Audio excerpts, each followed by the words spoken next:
come to us with varying transcript needs, which is to say they've passed some courses at their previous schools and not others, and varying skill needs, and those don't always align entirely. And so what mastery-based learning has allowed us to do is take a look at what are those needs, what are the real skill needs, create a system that's cross-disciplinary so that if we're working on analyzing, say, cause and effect in social studies, we can also be working on analyzing cause and effect with that student in math and in English.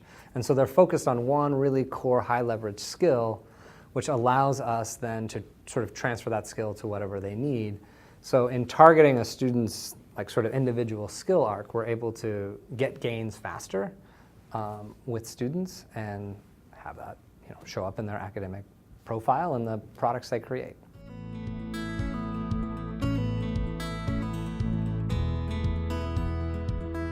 We use the challenge template in developing courses when we kind of set out our project originally. So we have to brainstorm what the project is going to be about and kind of what skills and sub-skills are going to build up to actually doing the project that students are working on.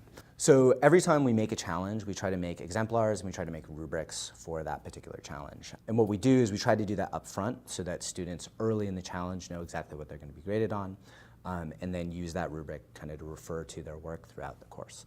And then by the end, theoretically, they've really demonstrated either exemplary or proficient work in that particular area moving forward. So if a student sits down and can say, I checked the boxes, like that's very different than being able to say, look, I demonstrated this competency, I built this skill, I moved forward in something that I need to learn how to do. And by using kind of a metacognitive approach, they're really able to evaluate their skill growth over time. Before, I would have to ask for help every time because I wouldn't know what I was doing, or I wouldn't want to do it on my own because I would think it'd be wrong.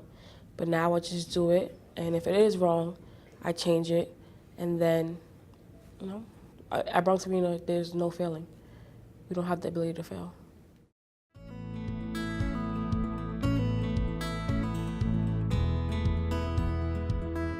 Facilitation plan template allows me to plan mini lessons, or lessons really in this case, and then also for individual students objectives, and that could be based on content, so whether they are looking to master a certain topic like glaciers, or whether they're working on a skill such as like graphing or using evidence. It basically allows me to group students depending on the skill, or single out students depending on whatever they need at that time. And then the template really allows me to communicate this kind of complex plan to the other teachers in the school, and it allows them to see which students I'm targeting, what the skills are, and when I will be in their classroom. I also will email sometimes the students themselves separately to let them know that what time and what we're going to be doing. When I email them that I've planned this specific thing for them, I think it makes them feel special and important, and I think it puts value for them into the lessons and the conferences. The teachers here are very supportive. Like if you're not in school, they'll call you and ask if you're coming. So it helps to make you want to come to school. In this school, we get more one-on-one with teachers, so they have a chance to help you. It becomes part of my schedule, and they see that process, like me reacting and responding to their needs. It gives them more ownership of their learning.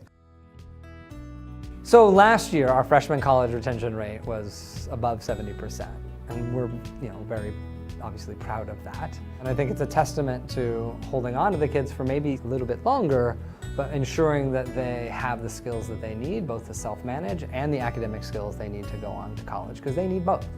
And to do one instead of the other, or if one takes precedent over the other, then it's not a full and complete education.